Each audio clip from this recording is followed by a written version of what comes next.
বছর 16 জনকে দেওয়া হয় সারা ভারতবর্ষে। সারা ভারতবর্ষের টেকনিক্যাল মানে স্কিল এডুকেশন থেকে 16 জন, স্কুল এডুকেশন থেকে 50 জন এবং হায়ার এডুকেশন মিনস বিভিন্ন আইআইটি। আপনারটা কারিগরি শিক্ষায় পশ্চিমবঙ্গে প্রথম। কারিগরি শিক্ষায় পশ্চিমবঙ্গে প্রথম। আর এই বছর যেমন 16 জন পেয়েছি।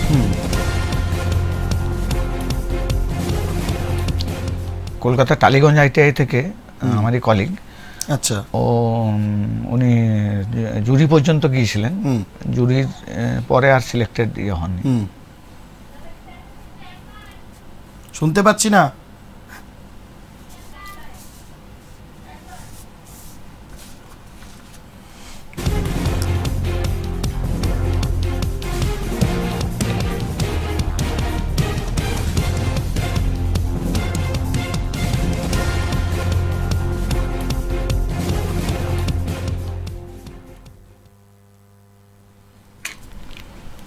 নমস্কার, আমি রাজশেখর, আপনাদের সকলকে এক্সপ্রেস অনলাইনে স্বাগত জানাচ্ছি। দেখতে দেখতে আরও একটা শিক্ষক দিবস, আরও একটা নতুন স্বপ্ন, নতুন ভাবনা, এমন একটা পুণ্য দিনে আমাদের প্রত্যেকের যারা শিক্ষক, আমাদের জীবন গড়ার কারিগর, আমাদের এগিয়ে যেতে যারা উৎসাহ দিয়েছেন বা দেন বা দেবেন, তাদের প্রত্যেককে এক্সপ্রেস নিউজ পরিবারের তরফ থেকে অনেক অনেক প্রণাম জানাই, অনেক অনেক শুভেচ্ছা জানাই। আপনারা প্রত্যেকে ভীষণ ভালো থাকুন এবং আনন্দে থাকুন। শিক্ষক দিবস উপলক্ষে এক্সপ্রেস অনলাইনের বিশেষ এপিসোড, শিক্ষায় আনে চেতনা। আজকের সময়ে দাঁড়িয়ে বর্তমান পরিস্থিতিতে শিক্ষা কতখানি চেতনা আনছে সে প্রসঙ্গে কথা অবশ্যই হবে, কিন্তু আদতে শিক্ষায় আনে চেতনার, চেতনায় আনে বিপ্লব, সেই বিপ্লব কতখানি আনতে পারা যাচ্ছে সে বিষয়ে কিন্তু যথেষ্ট প্রশ্নচিহ্ন থেকে যায়। শিক্ষার বর্তমান মানচিত্র, শিক্ষার বর্তমান পরিস্থিতি এবং তার পাশাপাশি পেশাগত ক্ষেত্রে যারা শিক্ষাকে এগিয়ে নিয়ে চলেছেন সেটাও আজকে ঠিক কোন জায়গায় দাঁড়িয়ে, এই সব নিয়ে আজকে আমরা আলোচনা করব। আজ আমার সঙ্গে স্টুডিওতে 2023 শিক্ষক দিবসে যিনি পেয়েছিলেন জাতীয় শিক্ষকের সম্মান এবং তার পাশাপাশি সারা পশ্চিমবঙ্গে যারা যারা এখনো অবধি জাতীয় শিক্ষকের সম্মান অর্জন করেছেন কারিগরি শিক্ষায়, তিনি হলেন প্রথম যিনি 2023-এ দুর্গাপুর অর্থাৎ পশ্চিম বর্ধমান জেলার সরকারি আইটিআই কলেজ দুর্গাপুর থেকে অধ্যাপক রমেশ রক্ষিত। রমেশবাবু আজকে সরাসরি আমাদের মুখোমুখি। রমেশবাবু, আপনাকে স্বাগত জানাই, আমাদের অনেক অনেক প্রণাম জানাই। নমস্কার, এক্সপ্রেস নিউজের সমস্ত দর্শকদেরকে জানাই এই শুভ দিনের শুভ সন্ধ্যার আন্তরিক অভিনন্দন এবং সাথে জানাই দুর্গাপুর এক্সপ্রেস নিউজের পরিবারকে আমার কৃতজ্ঞতা এবং অভিনন্দন আমাকে এই অনুষ্ঠানে আমন্ত্রণ করার জন্য। আমি ওনাদেরকে অসংখ্য ধন্যবাদ জানাই। ধন্যবাদ স্যার, আমরাও খুবই আনন্দিত যেমন একটা পূর্ণ দিনে আপনার মতো মানুষকে আমরা পেয়েছি, তার জন্য সত্যিই আমরা কৃতজ্ঞ। তার কারণ আজকে স্যারের অনেকগুলো অনুষ্ঠান আছে সকাল থেকে, পরপর এই আমাদের এই অনুষ্ঠানের পর পরপর আরও একটি অনুষ্ঠান আছে, সেখানে যেতে হবে। আমরা সরাসরি স্যার কথায় আসি। স্যার, শুরুতেই আজকে আপনি দেখছেন যে আমাদের অনুষ্ঠানের আজকের যে নাম সেটা হলো যে শিক্ষায় আনে চেতনা আর চেতনাই আনে বিপ্লব। শিক্ষা কতটা চেতনা আনে আর আদতে পারতপক্ষে সেটা কতখানি বিপ্লবে রূপান্তরিত হয়, আপনার কি মনে হয় ব্যক্তিগতভাবে? আমার মনে হয় যে একথা অনিশ্চয়কার্য যে সমাজের উন্নতির সাথে এবং সমাজে সুনাগরিক তৈরি করার ক্ষেত্রে শিক্ষকদের হাতেই চাবিকাঠি। শিক্ষকরাই পারেন একটা ছাত্রের এবং একটা ছাত্রের তার চরিত্র এবং তার সমস্ত রকম শিক্ষা দেওয়া এবং চরিত্র গঠনে উদ্বুদ্ধ করা।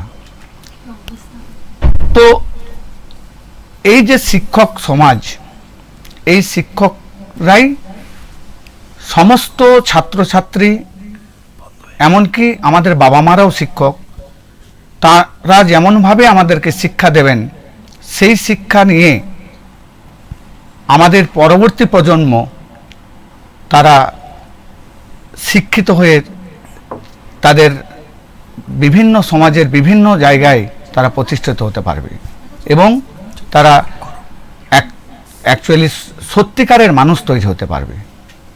স্যার, এই যে আমরা কথায় কথায় বলি যে শিক্ষিত হলে সত্যিকারের মানুষ তৈরি হওয়া যায়, বর্তমান সময়ে যা পরিস্থিতি শিক্ষাক্ষেত্রে, অর্থনীতি ক্ষেত্রে, সামাজিক ক্ষেত্রে, পারিবারিক ক্ষেত্রে, যে ছবি আমরা দেখতে পাচ্ছি, ছেলে একদিকে, বাবা মা একদিকে, পরিবার যত দিন যাচ্ছে তত নিউক্লিয়ার হয়ে যাচ্ছে, খণ্ড বিখণ্ড হয়ে যাচ্ছে, ভাই ভাই বিবাদ, পরিবারে পরিবারে বিবাদ। আজকের এই সময় দাঁড়িয়েও আপনার কি সেটা মনে হয় যে আমরা সত্যিই প্রকৃত শিক্ষায় শিক্ষিত হতে পারছি স্যার? দেখুন, অ্যাকচুয়াল প্রকৃত শিক্ষা যদি আমাদেরকে নিতে হয় বা প্রকৃত শিক্ষা যদি আমাদের দিতে হয়, তাহলে যেটা সব থেকে জরুরি যে আমাদের শিক্ষক এবং ছাত্রের একটা সুদৃঢ় বন্ধন এবং একটা সুন্দর সম্পর্ক। সেই সুন্দর সম্পর্কটা যদি আমাদের ছাত্র এবং শিক্ষকের মধ্যে গড়ে ওঠে, তাহলে সেই শিক্ষক এবং ছাত্রের পক্ষে, সেই ছাত্রের পক্ষে তাদের মানে মানুষের মতো মানুষ হওয়া সম্ভব। কিন্তু সেই সম্পর্কটা দৃঢ় হতে হবে এবং সেই সম্পর্কটা যেন অটুট থাকে। স্যার, এই যে আপনি বলছেন যে সম্পর্কটা দৃঢ় হতে হবে এবং অটুট হতে হবে, যত দিন যাচ্ছে তত কিন্তু আমাদের পরিবেশ বদলাচ্ছে, পরিস্থিতি বদলাচ্ছে। এখন আমরা প্রায়শই আলোচনা করি, বা এই আলোচনা আগেও হতো, যে আগে যেভাবে শিক্ষক ছাত্র সম্পর্ক যেভাবে সুদৃঢ় ছিল, এখন নাকি সেই সুদৃঢ় পর্যায়টা নেই।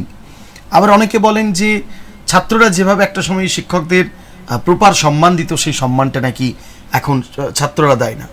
আবার কেউ কেউ বলেন যে শিক্ষকরা যতখানি সম্মান পাওয়ার যোগ্য, তারা যেভাবে একটা পরিকাঠামো তৈরি করেছিলেন, সেই পরিকাঠামোটা নাকি আজকের সময় দাঁড়িয়ে এই পরিস্থিতি নেই। আপনি কি একমত এটার সাথে? আপনার কি বক্তব্য? দেখুন, এই ছাত্র শিক্ষকের সম্পর্কটা মধুর করার জন্য যেমন শিক্ষকেরও কিছু কর্তব্য আছে, সাথে সাথে ছাত্রদেরও কিছু কর্তব্য আছে। শুধু শিক্ষক বা ছাত্রের দুজনেরই এবং একটা সমাজ মাধ্যম, সমাজেরও একটা ভূমিকা আছে। যে শিক্ষক শিক্ষা দিচ্ছে, শিক্ষক শুধু যে এডুকেশনাল ক্ষেত্রে সেটা নয়, শিক্ষক আমাদের জীবনে চলার পথে অনেকেই আমাদের শিক্ষক, যে যার দ্বারা আমরা শিক্ষা লাভ করে থাকি। এই যে আমরা আমাদের শিক্ষা দিচ্ছি, সেক্ষেত্রে সেই ছাত্রকে যদি আমরা বা তাদেরকে যদি আমরা সহজ সরলভাবে এবং তাদের প্রতি যদি ভালোবাসা রাখি, তাহলে নিশ্চয়ই এই সম্পর্কটা সুদৃঢ় হবে। আমি আমার টেকনিক্যাল এডুকেশনে আমি একটা গভর্নমেন্ট আইটিআই দুর্গাপুরের একজন প্রশিক্ষক। আমার যে ইনস্টিটিউটের যে ছাত্র এবং শিক্ষকের সম্পর্ক, সেটা কিন্তু খুবই দৃঢ়। আমাদের মধ্যে যেমন আমাদের ছাত্রদের প্রতি ভালোবাসা আছে, ছাত্রদেরও সেরকম আমাদের শিক্ষকদের প্রতি দৃঢ় এবং অগাধ সম্মান বা ওরা দেয়। তার কারণটা হচ্ছে কি, যে আমরা যে কাজটা করি সেটা হচ্ছে আমাদের হাতে কলমে কাজ, যার জন্য শুধু ক্লাস নেওয়া নয়, তাদেরকে হাতে কলমে তাদেরকে শেখানো হয়। তাদের সাথে আমরা শুধু তাদের সাথে নয়, তাদের পরিবারের সাথে আমরা একত্রিত হয়ে যাই। তাদের সুখ দুঃখ, তাদের ভালো লাগা খারাপ লাগা, সেটা খোলা মনে তারা আমাদের সঙ্গে শেয়ার করেন। সেই জন্য আমাদের দুর্গাপুর আইটিআইয়ের যে ছাত্র শিক্ষক সম্পর্ক, সেটা কিন্তু সুদৃঢ় এবং যেমন আমাদেরকে শ্রদ্ধা করেন, আমরাও সেরকম ছাত্রদেরকে নিজের ছেলের মতো ভালোবাসি। স্যার, আপনি দুর্গাপুর আইটিআইয়ের কথা বলছেন। সরকারি কলেজ যেমন কারিগরি শিক্ষায় রয়েছে, বেসরকারি কলেজও কারিগরি শিক্ষায় রয়েছে, এবং যত দিন গেছে দুর্গাপুর শিল্পনগরীর কথা আমরা পরে আসছি। শিল্পের পাশাপাশি তারপরে শিক্ষা হয়েছে, এখন স্বাস্থ্য রুজি রুটি টানে প্রচুর মানুষ যাতায়াত করছে। সরকারি যে কারিগরি শিক্ষার যে ইনস্টিটিউশন এবং বেসরকারি ক্ষেত্রে যে কারিগরি শিক্ষার ইনস্টিটিউশন, প্রায় বহুজন চান যে সরকারি ক্ষেত্রে সে যাতে সুযোগ পায় পড়াশুনো করেন। আবার একটা অংশ মনে করে যে বেসরকারি ক্ষেত্রে গেলে সেখানে নাকি ক্যাম্পাসিংটা খুব ভালো হয়, বৃহৎ বৃহৎ কর্পোরেট সেখানে এসে দাঁড়ায়, যার ফলে ক্যাম্পাসিংয়ে সেখান থেকে চাকরি পাওয়ার একটা অনেক বেশি সুযোগ থাকে। আপনি নিজে কি মনে করেন? দেখুন, এটা যারা মনে করেন, আমার মনে হয় তাদের এটা ভুল ধারণা। আচ্ছা। কারণ আমি একজন সরকারি প্রতিষ্ঠানের প্রশিক্ষক হিসেবে আমি যেটা দেখছি যে আমাদের দুর্গাপুর ITI এর ইলেকট্রিশিয়ান, ফিটার, টার্নার, মেশিনিস্ট, এই সকল যে সমস্ত ট্রেডগুলো আছে, তাদের যারা চাকরি করব বলে মনে করছে, যে ছাত্ররা মনে করে, একটা ছেলেও আপনি খুঁজে পাবেন না যে এখনো চাকরি পায়নি। আচ্ছা। এই আজকে এই অনুষ্ঠানে আসার আগেই আমাদের প্লেসমেন্ট সেলে আমাকে সঙ্গে সঙ্গেই জানালেন যে আজকে দুটো ছাত্রী এবং দুজন ছাত্রের নাম দিতে হবে গ্যানুয়েল কসমেটিক্স প্রাইভেট লিমিটেড বলে একটা কোম্পানিতে। তো আমার বিগত যে পাস আউট ছাত্ররা আছে, আমি 10 থেকে 15 জনকে ফোন করেছি, তারা কেউ বসে নেই, সবাই কোথাও না কোথাও চাকরি করছে। এবং এটা আমি দৃঢ়তার সাথে আমি বলতে পারি যে আমাদের দুর্গাপুর ITI প্রাইভেট কোম্পানিতে চাকরির কোনো অভাব নেই। বিভিন্ন কোম্পানি, যেমন বালাজি ইন্ডাস্ট্রিজ, যেমন নিও মেটালিক্স, যেমন গ্যানুয়েল Cosmos private limited, Shyam steel এবং শাকম্ভরি গ্রুপ, সুপ্রিম, এরা প্রত্যেকেই আমাদের গভর্নমেন্ট ITI আসে। এবং এখানে আমাদের শুধু দুর্গাপুর ITI নয়, এখানে আমাদের বিভিন্ন দুর্গাপুর, পশ্চিম বর্ধমানের যে সকল প্রাইভেট এবং গভর্নমেন্ট ইনস্টিটিউট আছে, সমস্ত ছাত্রছাত্রীদেরকে প্লেসমেন্টের সুযোগ দেওয়া হয়।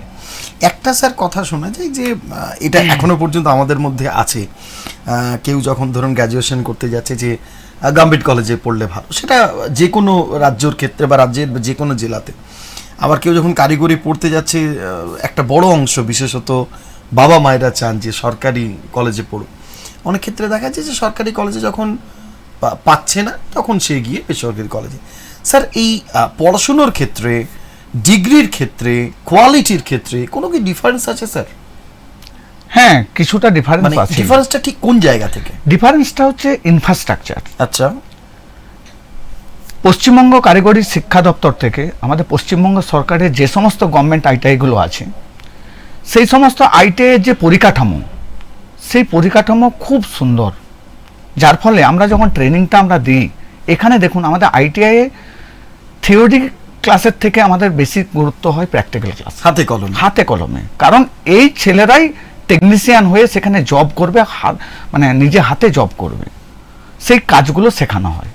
তো তাহলে আমাকে অবশ্যই মেশিনারিজ বা ইনফ্রাস্ট্রাকচার আমাকে বাড়াতে হবে। সেই ইনফ্রাস্ট্রাকচার আমাদের রাজ্য সরকারের কারিগরি শিক্ষা দপ্তর থেকে আমাদেরকে প্রচুর পরিমাণে দিয়েছে, যার ফলে কি হয়, আমাদের প্রত্যেকটা অ্যাজ পার সিলেবাস, প্রত্যেকটা প্র্যাকটিক্যাল, প্রত্যেকটা টপিক্সের উপর প্রত্যেকটা প্র্যাকটিক্যাল আমরা ভালোভাবে করাতে পারি। যদি প্রাইভেট ইনস্টিটিউটে যদি এই ধরনের ইনফ্রাস্ট্রাকচার হয়, তারাও কিন্তু পারবে। কিন্তু গভর্নমেন্ট ITI বা গভর্নমেন্ট প্রতিষ্ঠানগুলোতে এই ইনফ্রাস্ট্রাকচার কিন্তু খুব সুন্দর এবং ভালো অবস্থায় আছে, যার ফলে হয় কি, আমরা ছাত্রদেরকে সমস্ত রকমের ট্রেনিং আমরা সব রকম ভাবে আমরা দিতে পারি, প্রোভাইড করা যায়।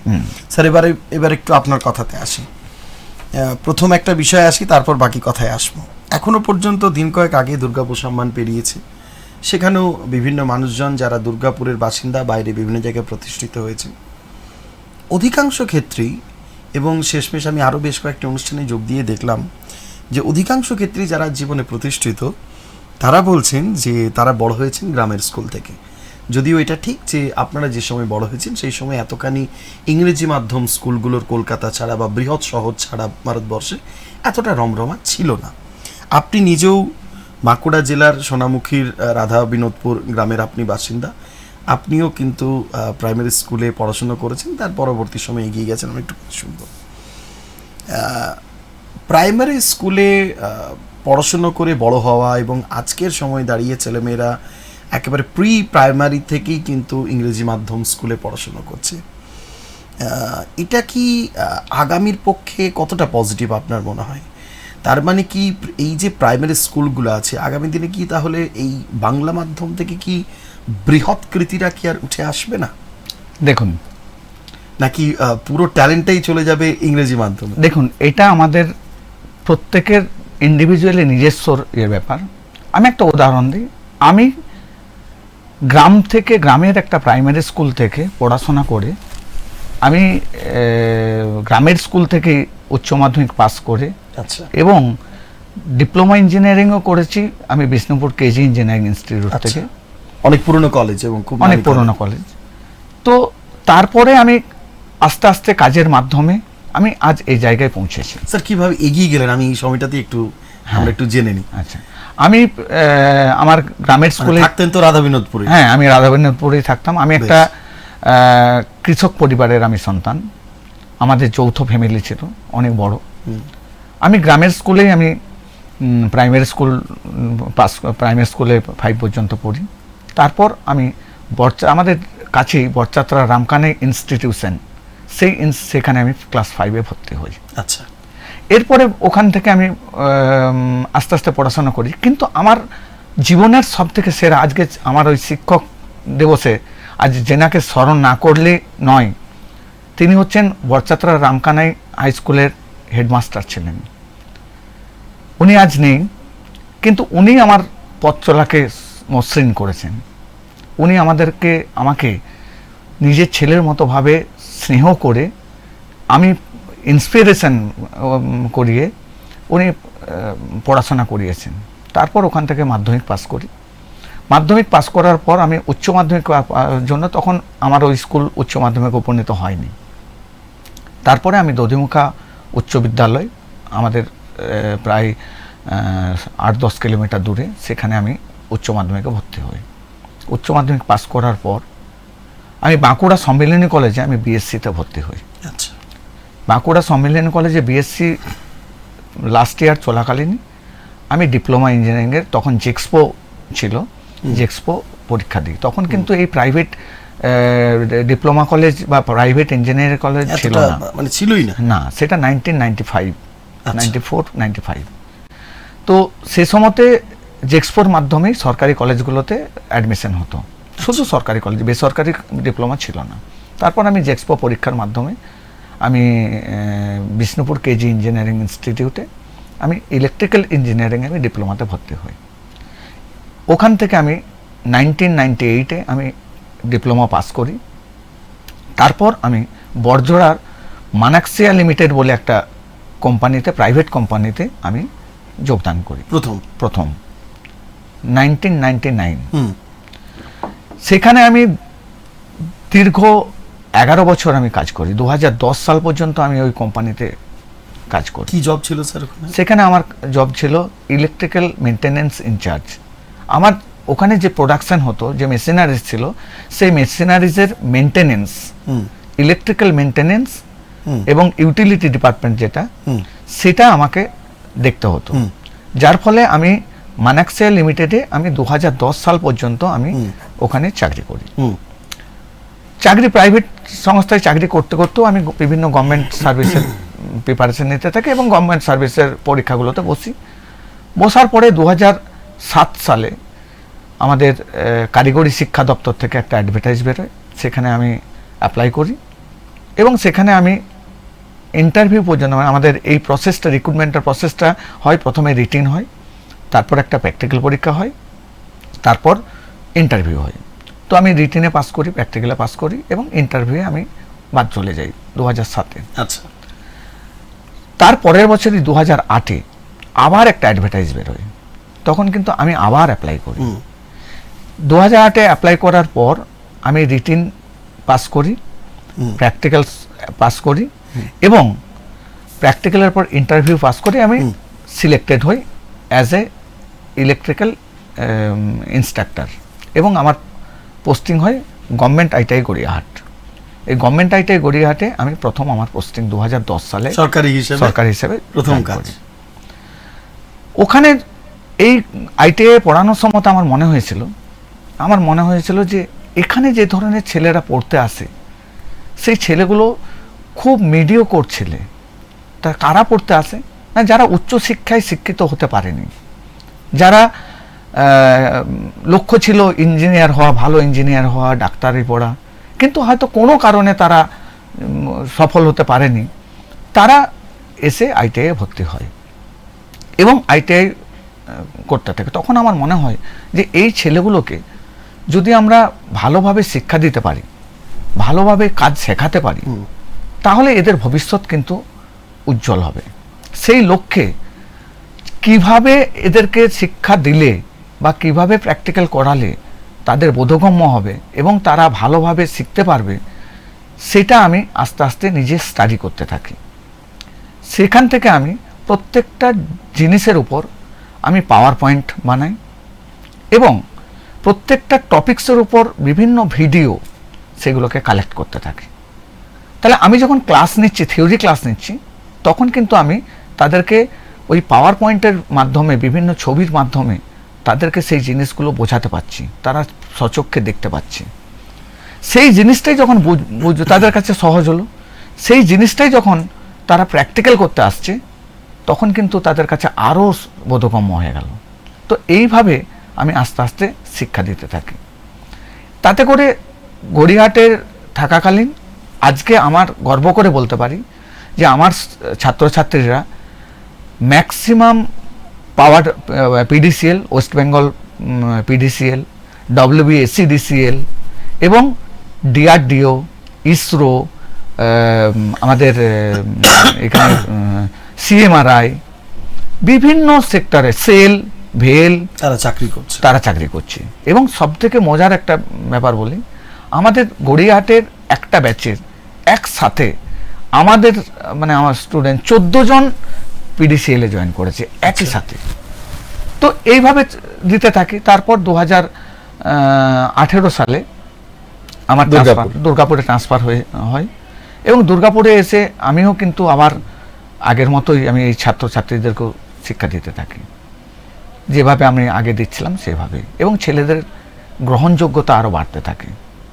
আর একটা জিনিস মনে রাখবেন, ছেলেদের গ্রহণযোগ্যতা যত বাড়বে তাদের রেসপেক্ট বেড়ে যায় এবং আমাদের ভালোবাসাও তত বাড়তে থাকে। ঠিক যখন করোনা মহামারী হলো, তখন সমস্ত স্কুল কলেজ সব বন্ধ, আমাদের ছাত্রছাত্রীদের কি হবে? তখন আমাদের কারিগরি শিক্ষা দপ্তর থেকে আমাদেরকে অনলাইন ক্লাসের জন্য জানে এবং বন্ধ থাকেনি কোনো রকম ভাবে, না অনলাইন ক্লাস নেওয়ার পরিকল্পনা করেন এবং নির্দেশ দেন যে আমাদেরকে কন্টেন্ট তৈরি করতে হবে। কিন্তু অলরেডি আমি এই কন্টেন্ট গড়িয়াহাট থেকে আমি তৈরি করে ফেলেছি। আচ্ছা, তাহলে আমার ক্লাস নেওয়াটা আরও সহজ হয়ে গেল। তো এইভাবে অনলাইনে থিওরি ক্লাসগুলো চলতো। কিন্তু প্রশ্ন হচ্ছে যে আমাদের ITI-এর যে সিলেবাস, তার ম্যাক্সিমামটা হচ্ছে প্র্যাকটিক্যাল বেস, হাতে কলমে। কিন্তু প্র্যাকটিক্যাল কিভাবে হবে? সেই সময়টাতে প্র্যাকটিক্যালের জন্য আমি চিন্তা করি যে আমি যদি ইনস্টিটিউটে যাই এবং সেখানে যদি যে প্র্যাকটিক্যালগুলো আছে সেগুলো যদি আমরা ভিডিওগ্রাফি করি এবং ছেলেদেরকে যদি ইউটিউবের মাধ্যমে পাঠিয়ে দিই, তাহলে তারা সেগুলো দিয়ে কিছুটা জ্ঞান হচ্ছে না সেটা থেকে পারবে। সেই অনুযায়ী আমি প্রত্যেকটা দিন ওই লকডাউনের সময়তেও আমি ইনস্টিটিউটে গিয়ে প্রত্যেকটা প্র্যাকটিক্যাল যে প্র্যাকটিক্যালগুলো হয় সেগুলো ভিডিওগ্রাফি করি এবং ইউটিউবের মাধ্যমে তাদেরকে দিই। তাদের কাজটা সহজ হলো। আরেকটা জিনিস বলি, এ তো গেল পঠন পাঠন, কিন্তু তাদের মূল্যায়ন কিভাবে হবে? দীর্ঘদিন ধরে ইনস্টিটিউট বন্ধ। তখন আমি ঠিক করি যে অনলাইনের যে বিভিন্ন স্পাইওয়্যার আছে তার মাধ্যমে আমি এই মূল্যায়নটা করব, পরীক্ষাগুলো নেব। সেই অনুযায়ী আমি বিভিন্ন সফটওয়্যারের মাধ্যমে তাদের অনলাইনে পরীক্ষা নিই। কিন্তু তার কয়েক মাস পরেই আমাদের ITI-এর NCVT, আমাদের অ্যাকচুয়ালি এটা দিল্লির ministry of skill development and enterprise, entrepreneurship, ওনারা কিন্তু এটা নেন মানে সমস্ত পরীক্ষা, কারিকুলাম সমস্ত কিছু এনসিভিটির অনুযায়ী হয়। তখন ডিজিইটি আমাদের নির্দেশ দেন যে এর পরের থেকে ফাইনাল পরীক্ষাটা আমাদের অনলাইনে হবে। আইটিআই এর যে ফাইনাল এক্সাম হবে সেটা অনলাইনে হবে। সেটা কি এখনো চলছে, সিবিটি। আচ্ছা, সিবিটি এক্সাম। সেদিক দিয়ে দেখতে গেলে আমার ছেলেরা তখন অনেকটা এগিয়ে গেল। তারা তো সিবিটি অনলাইন পরীক্ষা কিভাবে দিতে হয় সেটা জেনে ভালোই হলো, যেহেতু আগে ট্রেনিং পেল এবং এইটা অভ্যস্ত হয়ে গেল। তাদের ক্ষেত্রে কোনো প্রবলেম হলো না। এইভাবে আস্তে আস্তে আমি তাদেরকে শিক্ষা দিতে থাকি এবং এইভাবে নেই। 2023-এ আপনি রাষ্ট্রপতি পুরস্কার পেলেন। এর আগেও দুর্গাপুর থেকে সুশীলবাবু পেয়েছেন, কালিমুল হক স্যার পেয়েছেন, জিএভি মডেল স্কুলের প্রিন্সিপাল ম্যাডাম পেয়েছেন, একই সঙ্গে গুরু টেক বাহাদুর স্কুলের প্রিন্সিপাল ম্যাডাম পেয়েছেন। যারা পেয়েছেন তাদের ফরম্যাটটা কম বেশি প্রায় একটা জায়গায় দাঁড়িয়ে, কিন্তু আপনি এমন একটা শহর থেকে পেলেন, সেই শহরটাই হচ্ছে শিল্পনগরী। আর সেই শহরের সরকারি যে কারিগরি জায়গা, শিক্ষার জায়গা আইটিআই, আপনি হচ্ছেন তার সেখানকার প্রফেসর নয়, প্রশিক্ষক। আপনি ক্ষমা করবেন, আমার ভুল। এই যে একটা পর্যায়, এই পর্যায়টা কি করে সম্ভব হলো? মানে আমরা তো এতদিন জানতাম একটু অন্যভাবে, এনারা পেতে পারেন, কিন্তু আইটিআই কলেজের একজন প্রশিক্ষক তিনিও রাষ্ট্রপতি পুরস্কার পাচ্ছেন। এইটা কোন ভিত্তিতে স্থির হলো? দেখুন, এটা অ্যাকচুয়াল এই জাতীয় শিক্ষকের পুরস্কার, এটা দিল্লি থেকে ওটার ঠিক করেন। এর আগে পর্যন্ত 2023-এর আগে পর্যন্ত 2022 পর্যন্ত এই অ্যাওয়ার্ডটা দেওয়া হতো শুধুমাত্র স্কুল টিচারদেরকে, শুধুমাত্র স্কুল এডুকেশন দপ্তর থেকে। তারপর কেন্দ্রীয় সরকার সিদ্ধান্ত নেন যে শুধু স্কুল এডুকেশন না, আমরা আজকে স্কিল ইন্ডিয়া করতে চাচ্ছি, তাহলে স্কিল ডেভেলপমেন্টের জন্য যাদের নিরন্তর প্রচেষ্টা, তাদেরকে ইন্সপায়ার করতে হবে। তো সেই ইন্সপায়ার করতে গেলে তারাও তো প্রশিক্ষক, তারাও তো শিক্ষক, তারাও তো শিক্ষা দিচ্ছে। তো তাহলে তাদেরকে যদি আমি ইন্সপায়ার না করতে পারি, তাহলে কিন্তু আমাদের স্কিল ইন্ডিয়া বা স্কিল ডেভেলপমেন্টটা হবে না। সেই লক্ষ্যে 2023-এ কেন্দ্রীয় সরকার সিদ্ধান্ত নেন যে না, স্কিল এডুকেশনকেও এর আওতায় আনতে হবে। তারপর শুধু স্কিল এডুকেশন নয়, এবং হায়ার এডুকেশনের মধ্যে বিভিন্ন কলেজ, বিভিন্ন আইআইটি, বিভিন্ন পলিটেকনিক সমস্তগুলো পড়ে, ওনাদেরকেও কিন্তু এই আওতায় নিয়ে আসা। 2023-এ প্রথম এই স্কিল এডুকেশন এবং হায়ার এডুকেশন এই জাতীয় শিক্ষকের জন্য অন্তর্ভুক্ত হলো। যখন এই অ্যাওয়ার্ডের জন্য নমিনেশন আসে, আমাদের টেকনিক্যাল এডুকেশন পশ্চিমবঙ্গ কারিগরি শিক্ষা দপ্তর থেকে আসেন। সেই আসার পর আমাদের প্রিন্সিপাল আমাদেরকে জানান, এবং আমার দুর্গাপুর আইটিআইয়ের যিনি প্রিন্সিপাল শ্রী অরিন্দম আচার্য স্যার, উনি এই নমিনেশন থেকে একদম শেষ পর্যন্ত উনি আগলে রেখেছেন, আমার সঙ্গে কন্টিনিউ আগলে রেখেছিলেন, এবং ওনার অবদান এই সম্মানের পেছনে অনেক। নমিনেশন ফর্ম ফিল আপ করা থেকে একদম অ্যাওয়ার্ড নেওয়া পর্যন্ত উনি আমার সঙ্গে আছেন। এর জন্য স্যারকে আমি অসংখ্য ধন্যবাদ। স্যার, আপনি স্কিল ডেভেলপমেন্টের কথা বলছেন, কারিগরি শিক্ষার কথা বলছেন। আমি একটু জানতে চাইছি, পশ্চিমবঙ্গ হোক কিংবা সারা ভারতবর্ষ, এই মুহূর্তে যেখানে মমতা বন্দ্যোপাধ্যায় বলছেন যে আমরা শিল্পকে এগিয়ে নিয়ে চলেছি, স্বয়ং প্রধানমন্ত্রী নরেন্দ্র মোদী উন্নত ভারতবর্ষের কথা বলছেন, আপনি নিজে একজন প্রশিক্ষক আইটিআই, আপনি কি মনে করেন স্কিল ডেভেলপমেন্ট, কারিগরি যে উদ্যোগ, কারিগরি সহায়তা, কারিগরি প্রশিক্ষণ এবং কারিগরি প্রপার ক্ষেত্রটা এই মুহূর্তে কতখানি উন্নত জায়গা? আপনার কি মনে হয় সারা ভারতবর্ষ? আমি না হয় প্রথমে প্রশিক্ষণের ক্ষেত্রেই আসি, প্রশিক্ষণটা কতখানি উন্নত ভিত্তিতে এই মুহূর্তে সারা ভারতবর্ষে কিংবা আমাদের পশ্চিমবঙ্গে? দেখুন, আমাদের পশ্চিমবঙ্গের ক্ষেত্রে আমি বলি, আমি এই আইটিআই এর পক্ষে কারিগরি ক্ষেত্রে যারাই ট্রেনিং এখনো কিন্তু আমাদের যে ট্রেনিংটা দেওয়া হয় সেটা কিন্তু অনেকটাই উন্নত মানের, ঠিক আগের তুলনায় অনেক উন্নত মানের বেশ। হয়েছে। তাতে করে অনেক সিলেবাস চেঞ্জ হয়েছে, অনেক ইনফ্রাস্ট্রাকচার চেঞ্জ হয়েছে, এবং অনেক ইকুইপমেন্টস বেড়েছে, ইন্ডাস্ট্রি নিড অনুযায়ী এগুলো বেড়েছে। তো তাতে করে স্কিল ডেভেলপমেন্টটা কিন্তু হচ্ছে না তা নয়, হচ্ছে। এবং এই স্কিল এডুকেশন বা স্কিল মানে ছেলে তৈরি করার জন্য আমাদের ভারতবর্ষে এবং পশ্চিমবঙ্গ সরকার সবসময়তেই এগিয়ে আছেন। সারা পৃথিবী জুড়ে নেক্সট কয়েক বছরের মধ্যে একটা হিউজ পরিমাণে স্কিল লেবার, আমাদের টেকনিশিয়ানের প্রয়োজন। আচ্ছা, সেই জন্য ভারতবর্ষটাকে বিভিন্ন দেশ তারা কিন্তু এটাকে এর উপরে তাকিয়ে আছে, জোর দিয়েছে। সেই জন্য আমাদের পশ্চিমবঙ্গ সরকারের কারিগরি শিক্ষা দপ্তর এবং কেন্দ্রীয় সরকারের স্কিল ডেভেলপমেন্ট ডিপার্টমেন্ট যৌথভাবে কিন্তু এই স্কিলের প্রতি আস্তে আস্তে এগিয়ে যাচ্ছেন। এবং এখন যে ছেলেরা তৈরি হচ্ছে, যে ছেলেরা বেরোচ্ছে, আমি গভর্নমেন্ট কলেজগুলোর ক্ষেত্রে আমি বলতে পারি ম্যাক্সিমাম ক্ষেত্রে খুব উন্নত বের হচ্ছে, মানে উন্নত প্রশিক্ষণ পাচ্ছে।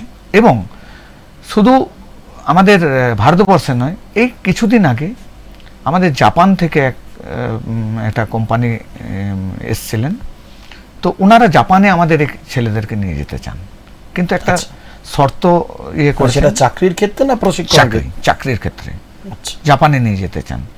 তার জন্য ওনাদের জাপানি ল্যাঙ্গুয়েজটা শিখতে হবে, জানতে হবে। তো আমরা দেখতে পাচ্ছি যে আমাদের ভারতবর্ষে যেমন স্কিলের চাহিদা রয়েছে, বিদেশেও কিন্তু স্কিলের চাহিদা। যদি একটা ছেলে, তাকে যদি ঠিকভাবে শেখানো হয়, সে যদি মন দিয়ে, আমরা শেখানোর জন্য আগ্রহী, তাকেও নেওয়ার জন্য আগ্রহী হতে হবে। এটা যদি ঠিক থাকে তাহলে স্কিল ডেভেলপমেন্টের ক্ষেত্রে কিন্তু অভূতপূর্ব পরিবর্তন আসবে। স্যার, আপনি গড়িয়াহাটে যুক্ত হলেন, 2018-তে যুক্ত হলেন।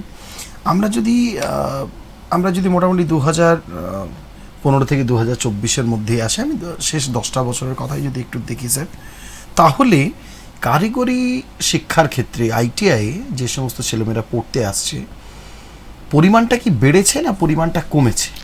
পরিমাণটা প্রচুর পরিমাণে বেড়েছে। এটা বাড়ার কারণটা কোথায়? বাড়ার কারণটা একটাই হচ্ছে, দেখুন আমরা যে ম্যাক্সিমাম ছেলেগুলো, যেটা জানা সেটা যে সাধারণ মানের যে কলেজগুলো, যেখানে সিম্পলি গ্র্যাজুয়েশন করা যায়, কমার্স কিংবা সায়েন্স কিংবা আর্টস পড়া হয়, এখন সবাই চাইছেন যে একটা মানসিকতা তৈরি হয়েছে যে নর্মালি গ্র্যাজুয়েশন করে কি হবে, তার চেয়ে ভাই এটা বরাবরই বলে যে হাতে কলমে কিছু শিখে রাখুন। এবং আমার সেটাই জানার উদ্দেশ্য, তার কারণ হচ্ছে পশ্চিমবঙ্গে সেই অনুযায়ী, আমি জানি না আপনার উত্তর কী হবে, আমার কোথাও যেন মনে হচ্ছে যে দুর্গাপুর একটা শিল্পনগরী, দুর্গাপুর ইস্পাত কারখানা হলো তার প্রধান ভিত্তি, এবং তাকে কেন্দ্র করে তার পাশে দাঁড়িয়ে রয়েছে দুর্গাপুর মিশ্র ইস্পাত কারখানা, এবং একই সঙ্গে আনুষঙ্গিক একাধিক শিল্প। অনেক পরে স্পঞ্জ আয়রন এসেছে, ইস্পাতের আরও অনেকগুলো কারখানা এসেছে, লোহার রড তৈরি হচ্ছে, আরও বিভিন্ন রকম। জামুরিয়াতে একটা তালুক তৈরি হয়েছে, অঙ্গদপুরে একটা তালুক তৈরি হয়েছে, বাঁশকোপায় হয়েছে, মঙ্গলপুরে হয়েছে, এদিকে আপনার পানাগড়ে ইন্ডাস্ট্রিয়াল বেল্ট তৈরি হয়েছে স্যার। কিন্তু আপনার কি মনে হয় যে যতটা পরিমাণ সরকারি কলেজ থেকে ITI করে ছেলেমেয়েরা বেরোচ্ছে, বা পশ্চিমবঙ্গের আরও বেসরকারি কলেজগুলি থেকেও যে পরিমাণ ছেলেমেয়েরা বেরোচ্ছে, পাস আউট করছে, তাদের এতখানি কি সুযোগ রয়েছে চাকরি করার? কারখানা তো বন্ধ হচ্ছে। সেই অনুযায়ী আমি বলতে চাইছি, আপনি বুঝতে পারছেন যে এই যে কথায় কথায় সবাই বলছে যে বৃহৎ উদ্যোগ, পশ্চিমবঙ্গে বৃহৎ উদ্যোগ কোথায় কোথায় বৃহৎ উদ্যোগ? তাহলে স্যার আমি জানতে চাইছি যে চাকরির ক্ষেত্রটা কোথায়? এই যে আপনারা এত ভালোভাবে তাদের প্রশিক্ষণ দিচ্ছেন, তারাও পড়াশুনো করছে, বাবা মায়েরা স্বপ্ন নিয়ে ভর্তি করছেন, ছেলে মেয়েদের চোখের মধ্যে একরাশ স্বপ্ন যে তারা ভবিষ্যতে চাকরি পাবে, তাদের সেটা কেউ সরকারি ক্ষেত্রে পাক, বেসরকারি ক্ষেত্রে।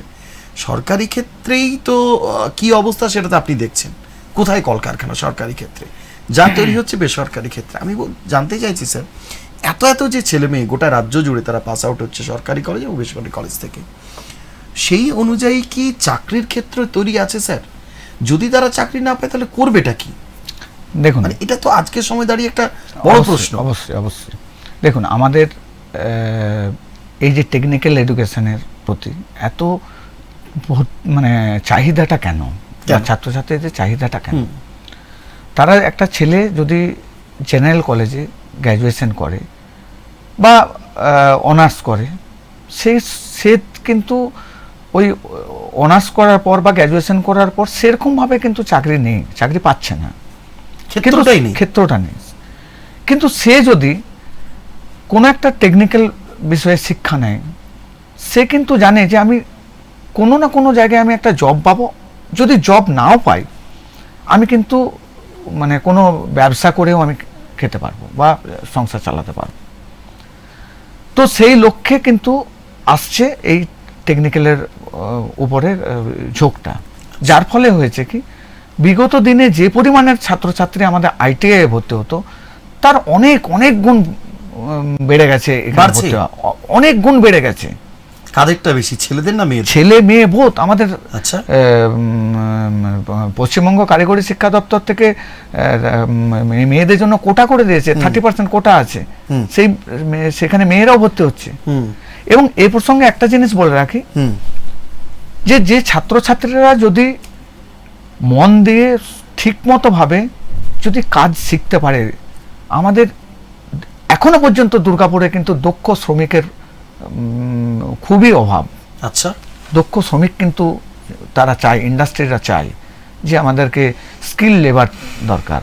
তারা যদি ঠিকমতো কাজ শিখতে পারে বা ভালো কাজ শেখে, তারা কিন্তু এখনো দুর্গাপুরে পাচ্ছে। আর বিভিন্ন যে বেসরকারি বা হচ্ছে সেগুলো পশ্চিমবঙ্গে না হলেও তারা কিন্তু বাইরের স্টেটে গিয়েও কিন্তু তারা কিছু কাজ করতে পারছে। কিন্তু একটা গ্র্যাজুয়েশন করার পর সে যদি কোনো কিছু না পায়, সে আদার স্টেটেও কিন্তু সেরকমভাবে পাচ্ছে না। যার জন্য এখনকার এই সময়ে কিন্তু টেকনিক্যালের প্রতি ঝোঁকটা অনেক বেড়েছে। আর বাইরের স্টেটে তো চাকরি অবশ্যই আছে, পশ্চিমবঙ্গে যারা ভালো এবং দক্ষ তাদের দুর্গাপুর বা ওয়েস্ট বেঙ্গলের মধ্যে অনেক আছে। এছাড়াও ভারত সরকার এবং পশ্চিমবঙ্গ সরকার দুই সরকারের ইয়েতেই এখন যেটা তৈরি হয়েছে, আমাদের আইটিআই পাস করার পর একটা অ্যাপ্রেন্টিসশিপ করতে হয়। আচ্ছা, সেই অ্যাপ্রেন্টিসশিপটা 1 বছরের অ্যাপ্রেন্টিসশিপ। এর জন্য আমাদের ডিজিইটি একটা ন্যাশনাল অ্যাপ্রেন্টিসশিপ পোর্টাল চালু করেছেন এবং সেটাকে অনেক সহজ করে দিয়েছেন। তার মাধ্যমে যখন সেই ছেলেটি পাস করার পর তাকে ওই ন্যাপসে রেজিস্ট্রেশন করতে হবে। যখনই সে ন্যাপসে রেজিস্ট্রেশন করলো, তখন ওখান থেকেই সে অ্যাপ্লাই করতে পারবে কোন রাজ্য সরকারের অধীনস্থ কোনো সংস্থা, কেন্দ্র সরকারের কোনো অধীনস্থ সংস্থা বা প্রাইভেট বেসরকারি কোনো সংস্থা, তার ওখান থেকেই কিন্তু অ্যাপ্লাই করতে পারবে। তারা ওই সংস্থাগুলোকে ন্যাপসের মধ্যে রেজিস্ট্রেশন করা হয়েছে। এতে কি হবে, ধরুন দুর্গাপুর সেল, আমাদের অনেক ছেলেরা দুর্গাপুর সেলে অ্যাপ্রেন্টিসশিপ করছে, ওখান থেকে অ্যাপ্লাই করলো, অ্যাপ্লাই করার সাথে সাথে ওখানে অ্যাপ্রেন্টিসশিপ পেলো। সেক্ষেত্রে একটা ইন্টারভিউ দিতে হয়, ইন্টারভিউ দেওয়ার পর তাকে সিলেক্ট করা হলো। সেল হয়তো 7,500 টাকা আমাদের ট্রেনিজকে দিচ্ছে স্টাইপেন্ড 1 বছরের জন্য, কিন্তু সেন্ট্রাল গভর্নমেন্ট বা আমাদের এনসিবিটি সেন্ট্রাল গভর্নমেন্ট কিন্তু 1,500 টাকা প্রতি মাসে ছেলেটার অ্যাকাউন্টে ডাইরেক্ট দিচ্ছেন। আচ্ছা, এবং আমাদের রাজ্য সরকারের তরফ থেকে আরেকটা পোর্টাল আছে, ওই অ্যাপ্রেন্টিসশিপ পোর্টাল। রাজ্য সরকারের ওই অ্যাপ্রেন্টিসশিপ পোর্টালটা, এর মাধ্যমেও কিন্তু রাজ্য সরকার ওই অ্যাপ্রেন্টিসশিপ ট্রেনিজটাকে 1,500 টাকা দিচ্ছে। তাহলে ছেলেটা 7,500 টাকা, 3,000 টাকা, 10,500 টাকা কিন্তু ওই অ্যাপ্রেন্টিসশিপ করার সময়তেই সে পাচ্ছে। সেল বা অন্যান্য এগুলোতে একটা সুবিধা আছে কি, ধরুন সেল থেকে কেউ অ্যাপ্রেন্টিসশিপ করলো, সে যদি সেলের কোনো রিক্রুটমেন্ট প্রসেসে যদি সে রিটিন পাস করতে পারে, ট্রেড টেস্ট হয়, ট্রেড টেস্ট করে, তাহলে সে কিন্তু একটা অ্যাডভান্টেজ পেয়ে গেল, ফলে তার চাকরি পাওয়াটা অনেক সুবিধা হচ্ছে। এছাড়াও যদি সে সেল থেকে যদি রিক্রুটমেন্ট না হয়, সে কিন্তু অন্যান্য জায়গাতে অন্য বেসরকারি যে ইস্পাত কারখানা বা বিভিন্ন জায়গা আছে সেখানেও কিন্তু সে স্যার, চাকরি পেতে পারে। বহু ব্যবসায়ী উদ্যোগপতি যাদের ছোটোখাটো কলকারখানা আছে বা এই ধরনের কাজকর্ম করেন, আমাদের সঙ্গে আমার বলতে কোনো দ্বিধা নেই যে এই স্টুডিওতে বসে অনেককেই আমি প্রশ্ন করেছি যে এখনকার প্রজন্ম বহুজন, আপনিও শুনতে পান, আমি চাকরি পাচ্ছি না। আরে কি রে, বসে আছি কেন, কিছুটা কাজ কর। কোথায় কাজ করব, কি কাজ আছে? তো সেই ব্যবসায়ীরা, সেই উদ্যোগপতিরা যাদের কলকারখানাও আছে, তারাও কিন্তু এই স্টুডিওতে বসে তারা বলছেন যে আমার ওই ডিপার্টমেন্টে 5টা প্রপার আমার লোক চাই, ভালো ট্রেন হওয়া আমার লোক চাই, আমি পাচ্ছি না। অথচ ধরুন পশ্চিমবঙ্গের সরকারি বা বেসরকারি কলেজে কারিগরি ক্ষেত্রে যারা প্রশিক্ষণ নিচ্ছে, যারা পড়াশোনা করছে, তারাও বহুজন বলছে আমরা এখানে চাকরি পাচ্ছি না, কিন্তু পাচ্ছে হয়তো ভিন রাজ্যে গিয়ে পাচ্ছে, কেউ হয়তো ব্যবসা করছে, নিজস্ব উদ্যোগে কিছু করছে, তাহলে তো খুব ভালো। আমি বলছি স্যার যে বিভিন্ন এই যে ব্যবসায়ীরা, উদ্যোগপতিরা, তাদের মধ্যে এই ধারণাটা বা তাদের এই বক্তব্যটা কেন যে তারা প্রপার ওয়েতে যে ধরনের ছেলে মেয়ে চাইছেন সেই ছেলে মেয়ে পাচ্ছেন না? আমি কিন্তু এটাকে শুধুমাত্র দুর্গাপুর আইটিআইয়ের মধ্যেই কিন্তু আমি এটাকে সীমাবদ্ধ রাখতে চাইছি না স্যার। এটা কেন? তার মানে কি কোথাও কি আমাদের এই রাজ্যে যে ধরনের ব্যবসা রয়েছে, কলকারখানা রয়েছে, তার জন্য যে প্রশিক্ষণ দরকার, সেই প্রশিক্ষণটা কি আমাদের রাজ্যের সরকারি বা বেসরকারি কলেজের কারিগরি ক্ষেত্রে কি তারা পাচ্ছে না? দেখুন, এখন বর্তমান যুগে যত দিন যাচ্ছে তত ডেভেলপমেন্ট হচ্ছে, ইন্ডাস্ট্রিতেও ডেভেলপ হচ্ছে। তো এই ডেভেলপমেন্টের পিছনে তাহলে আমাদেরকে শিক্ষা থেকেও আরও প্রশিক্ষণ যে দেওয়া হচ্ছে সেগুলোও ডেভেলপ করতে হবে। ঠিক। তো সেই ডেভেলপমেন্ট হচ্ছে। এখন প্রশ্নটা হচ্ছে তারা দক্ষ ছাত্রছাত্রী পাচ্ছে না, ছেলে মেয়ে পাচ্ছে না, মানে যেভাবে টেকনোলজি আপগ্রেডেশন হচ্ছে। এখানে কি হয় যে আমার 40টা ছেলে আছে, 40টা ছেলের মধ্যে 40টা ছেলেই তো একদম জুয়েল হতে পারে না। তার মধ্যে থেকে কিছু মানে কম মেরিটের আছে, কেউ বেশি মেরিট। যে ছেলেগুলো ভালো ছেলে তারা কিন্তু পাস করার সাথে সাথে বিভিন্ন সংস্থায় কিন্তু ঢুকে যাচ্ছে। এরপরে এই ছেলেগুলো বেরিয়ে যাওয়ার পর মিডিওকোর ছেলে কিছু এলো, সেই ছেলেগুলো যখন থাকছে তারা কিন্তু কিছু সংস্থা নিয়ে নিচ্ছে। এরপর যারা লাস্ট ক্যাটাগরির যে ছাত্র মানে ছেলেগুলো থাকলো, সেই ছেলেগুলোকে কিন্তু ইন্ডাস্ট্রি যখন নিচ্ছে তখন বলতে চাচ্ছে যে আমরা ভালো ছেলে পাচ্ছি না। কিন্তু যদি ওই ভালো ছেলেগুলোর মধ্যে থেকে যখন বেরোচ্ছে তখন যদি মানে ইন্ডাস্ট্রি যদি আসে, সে অবশ্যই ভালো ছেলে পেতে পারে। কিন্তু 40টা ছেলের মধ্যে 40টা ছেলেই কিন্তু সমানভাবে হবে না। আর একটা ব্যাপার যে ইন্ডাস্ট্রিতে যে নিড, যে চাহিদা রয়েছে, যে ধরনের প্রশিক্ষণের চাহিদা দরকার, সেটা সম্বন্ধে আমাদের ইন্ডাস্ট্রি এবং আমাদের টেকনিক্যাল এডুকেশন একটা মিট করে এবং ইন্ডাস্ট্রি থেকে চাওয়া হয় যে আপনাদের কি অনুযায়ী রিকোয়ারমেন্ট, এবং সেই লক্ষ্যে ভারত সরকার একটা এনসিভিটি এই সিলেবাসের মধ্যেই একটা নতুন অ্যাড করেছেন এই গত 2 বছর ধরে। সেটা হচ্ছে ওজিটি, অন জব ট্রেনিং। মানে জব করতে করতে কি ট্রেনিং, এই যে 2 বছরের সিলেবাস, 2 বছর আমাদের আইটিআই প্রশিক্ষণ নিতে নিতে প্রত্যেকটা ছাত্রছাত্রীকে মিনিমাম 150 ঘন্টার একটা অন জব ট্রেনিং করতে হবে। মানে তারা ছাত্রছাত্রীরা 150 ঘন্টার জন্য বা 1 মাসের জন্য তারা ইন্ডাস্ট্রিতে যাবে। ইন্ডাস্ট্রি থেকে ইন্ডাস্ট্রির যে ইনফ্রাস্ট্রাকচার, সেখানে কি কাজ হচ্ছে, কি মেশিনের কাজ হচ্ছে, কি ধরনের কাজ হচ্ছে, সেগুলো কিন্তু সে শিখবে। তাহলে তার লাভ কি হলো, সেখানে তারা দেখলো যে ইন্ডাস্ট্রি কী জিনিস, ইন্ডাস্ট্রির মধ্যে কি শেখানো হয়, এবং তারা সেইগুলো এসে এখানে মানে আইটিআই এসে তারা সেই জিনিসগুলো সম্বন্ধে একটা ধারণা পেয়ে গেল। এর ফলে কি হবে, এই যে রিসেন্টলি যে ঘটনা যেটা আপনি বলছেন, এটা কিন্তু অদূর ভবিষ্যতে আমার মনে হয় কেটে যাবে। কেননা সেই ছেলেটা যদি শুধু আইটিআইয়ের মধ্যেই থাকে তখন সে ইন্ডাস্ট্রি সম্বন্ধে জানছে না। তখন আমরা তো আমরা তো ধরুন একটা ট্রান্সফরমার আমরা যেগুলো দেখাই, হয়তো 5 kVA বা 2 kVA ট্রান্সফরমার আমরা দেখাচ্ছি এবং প্রশিক্ষণ দিচ্ছি, মডেল বা ছোট ট্রান্সফরমার। কিন্তু সে যখন ইন্ডাস্ট্রিতে যাচ্ছে তখন কিন্তু হয়তো 2 MVA পরিসরটা বৃহৎ হয়ে বৃহৎ দেখতে পাচ্ছে, আমরা ছোট অল্টারনেটর দেখাচ্ছি, যখন সে ইন্ডাস্ট্রিতে যাচ্ছে বড়।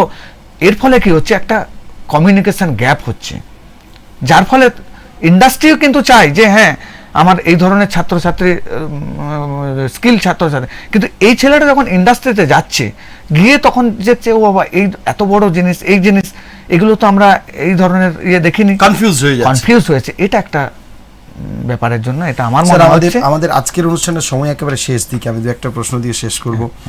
প্রথম জানতে চাইবো যে আপনি আইটিআর একজন প্রশিক্ষক এবং কারিগরি ক্ষেত্রে আপনার হাত ধরে বহু ছাত্রছাত্রী আজ জীবনে প্রতিষ্ঠিত, আপনি নিজে একজন জাতীয় শিক্ষক।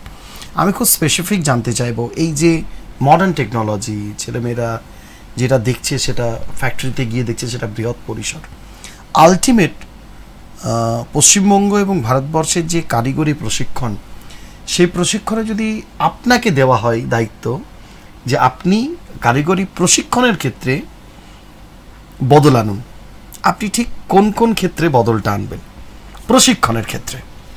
আমার মনে হয় টেকনোলজিক্যালি বদল আনা, আমার মনে হয় যে ইন্ডাস্ট্রির কি নিড, ইন্ডাস্ট্রি কি ধরনের, যেমন ধরুন আমি একটা উদাহরণ দিই, আমাদের দুর্গাপুর আইটিআই এর কথা।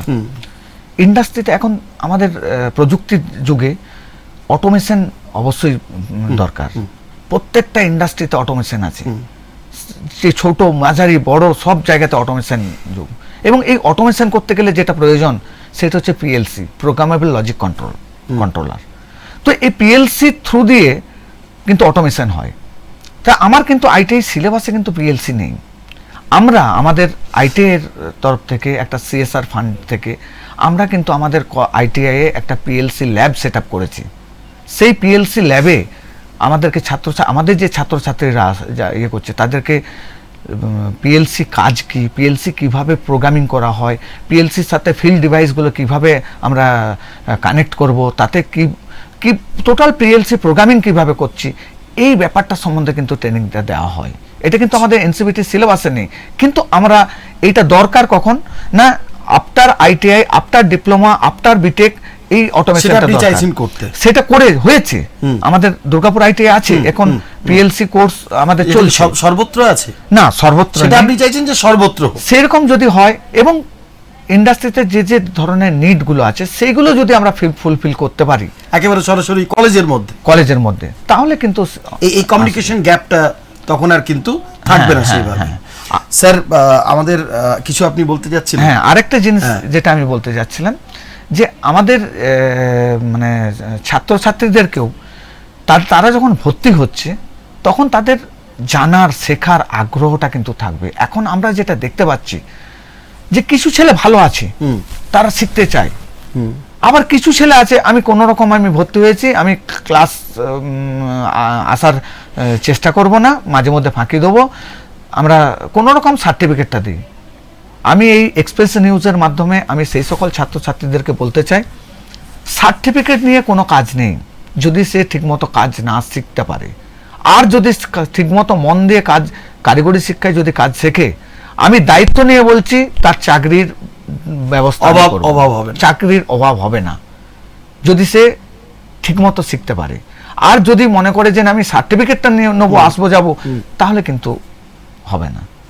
স্যার আমাদের অনুষ্ঠান একেবারে শেষ মুহূর্তে, আমরা যেহেতু আপনি এমন একটা দিনে আমাদের সরাসরি দর্শকদের মুখোমুখি, যে সেদিনটি হলো শিক্ষক দিবস, যাবার আগে শিক্ষক ছাত্র যে সম্পর্ক এবং যার মাধ্যমে আমরা শিক্ষিত হই, যার মাধ্যমে আমাদের চেতনা আসে, যে চেতনা আমাদের এই সমাজে বিপ্লব ঘটায়, সামগ্রিকভাবে যাওয়ার আগে আপনার কি বক্তব্য স্যার দর্শক বন্ধুদের উদ্দেশ্যে জাতীয় শিক্ষক হিসেবে? আমি পশ্চিমবঙ্গের সর্বস্তরের সমস্ত শিক্ষকদের কাছে আমার বিনম্র শ্রদ্ধা, ভালোবাসা এবং অভিনন্দন জানাই। আমাদের এই ছাত্র শিক্ষক যে সম্পর্ক, এই সম্পর্কটা যদি আমরা আরও বাড়াতে পারি এবং দীর্ঘ দিন ধরে যদি আমরা এই ছাত্র ছাত্রীদের সঙ্গে আমরা যদি খোলামেলাভাবে মিশে তাদের আস্থা অর্জন করতে পারি, তাহলে আমাদের সমাজ এগিয়ে যাবে এবং সমাজের সাথে সাথে আমাদের দেশও এগিয়ে যাবে। সুতরাং আমি চাই যে ছাত্রছাত্রী এবং শিক্ষকের মধ্যে সম্পর্কটা অটুট থাকুক, সেটা শ্রদ্ধা এবং ভালোবাসার মধ্যে থাকুক, আরও সম্পর্কটা এগিয়ে চলুক, এই লক্ষ্যে এবং সমাজ গঠনের লক্ষ্যে আমি সকল ছাত্রছাত্রী এবং শিক্ষকদেরকে আমি অনুরোধ করব। স্যার, আপনাকে অনেক অনেক শুভেচ্ছা এবং আপনি আমাদের প্রণাম নেবেন। আজকের অত্যন্ত ব্যস্ত সময়ে আপনি আমাদের সময় দিয়েছেন।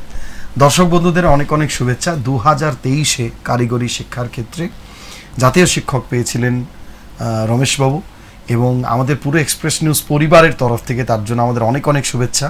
আপনি ভীষণ ভালো থাকুন এবং আনন্দে থাকুন, এবং আমার মনে হয় আজকে যে বার্তা আপনি দিলেন নতুন প্রজন্মের জন্য, শিক্ষক শিক্ষিকাদের জন্য, যারা প্রশিক্ষণ নিচ্ছে তাদের জন্য, আমার মনে হয় আপনার বার্তাটা সঠিকভাবে তার কাছে পৌঁছলে তাদের জীবনে কিন্তু অনেকখানি পরিবর্তন আসবে। দর্শক বন্ধুরা, আজকে আমাদের হাতে আর সময় নেই। আরও একবার সমস্ত শিক্ষক শিক্ষিকাদের উদ্দেশ্যে আমাদের অনেক অনেক প্রণাম এবং শ্রদ্ধা জানিয়ে রমেশবাবু, আজকের অনুষ্ঠান এক্সপ্রেস অনলাইন শিক্ষায় আনে চেতনা আমরা এখানে শেষ করছি। সকলে ভালো থাকবেন। নমস্কার।